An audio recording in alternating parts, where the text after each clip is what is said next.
For over 2 decades, the professions of construction management, construction project management, interior design, and landscape architecture have suffered profound discrimination in the built environment funded by the government. Despite these courses being accredited by the Commission of University Education and offered across many universities, these professionals have been subjected to embarrassing perpetual debates as to their legitimacy and position in the construction sector. Government designed these professions through public universities, accredited them through Commission of University Education, invited students to pursue them, and through taxpayers' money have been funding the trainings for decades now. Despite being the architects of these professions, the government is refreshingly at the forefront in their discrimination.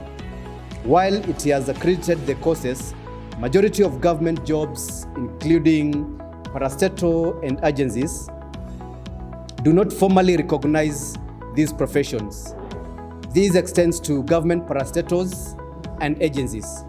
We continue to painfully watch public job adverts from our colleagues in the industry while we are hopelessly sidelined. This has to stop. How can we still be involved this late in the debate of a recognition of these professions? After careful review of the draft building code, we raised various concerns via our letter dated 18th February 2021, and at the crux was the exclusion of the, in quotes, emerging professions of construction management, construction project management, interior design, and landscape architecture. We urged the National Construction Authority to do a building code that reflected the current state of the construction sector.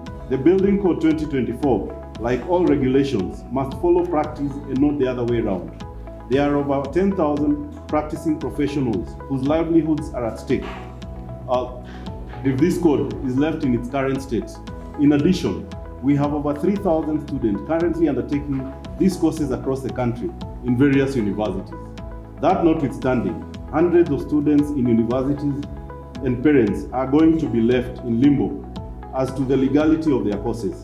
Surprisingly, this month of July 2024 marks exactly 18 years since the first set of graduates in construction management and landscape architecture graduated from Jomo Kenyatta University of Agriculture and Technology.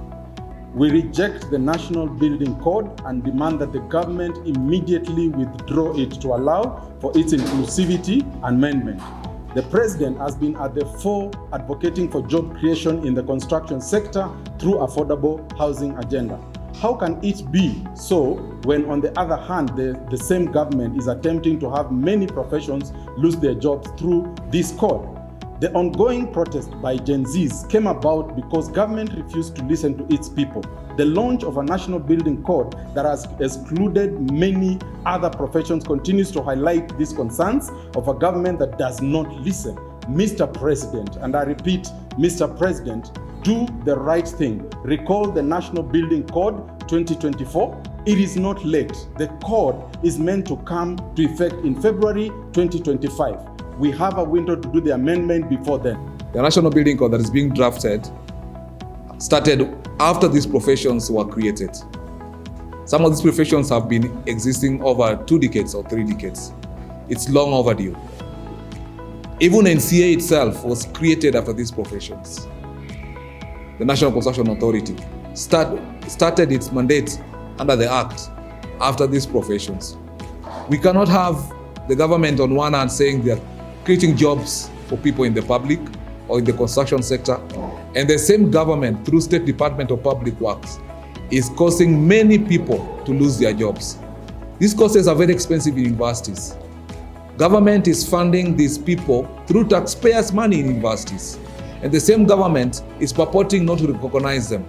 Yet the government has accredited these courses through Commission on University Education. We have been discriminated against for the last 20 years. This cannot continue. We continue to say, regulate these professions. Landscape architects, construction managers, interior designers deserve to be regulated like any other profession in the built environment. Thank you.